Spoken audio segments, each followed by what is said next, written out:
अस्सलाम वालेकुम वरहमतुल्लाहि वबरकातुहू। दोस्तों क्या हाल चाल है, उम्मीद है आप खैरियत से होंगे। जी बहुत से दोस्त जो खरगोश के पिंजरे हमसे मंगवाना चाहते हैं और अक्सर मंगवाते हैं, उनकी यही शिकायत होती है कि जी आप टाइम बहुत लगा देते हैं, आप बहुत ज़्यादा वक्त जो है मांगते हैं पिंजरे तैयार करने के लिए।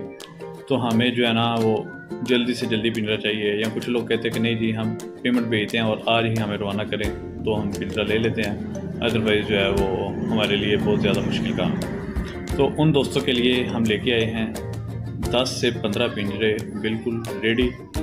अगर आप अभी ऑर्डर करते हैं तो इंशाल्लाह सिर्फ आपने उनको पेंट करना है, पैक करना है और आपको रवाना कर देना है। 1 से 2 दिन के अंदर अंदर डिलीवरी आपके शहर में पहुंच जाएगी। तो देर मत करें, स्टॉक बहुत महदूद है।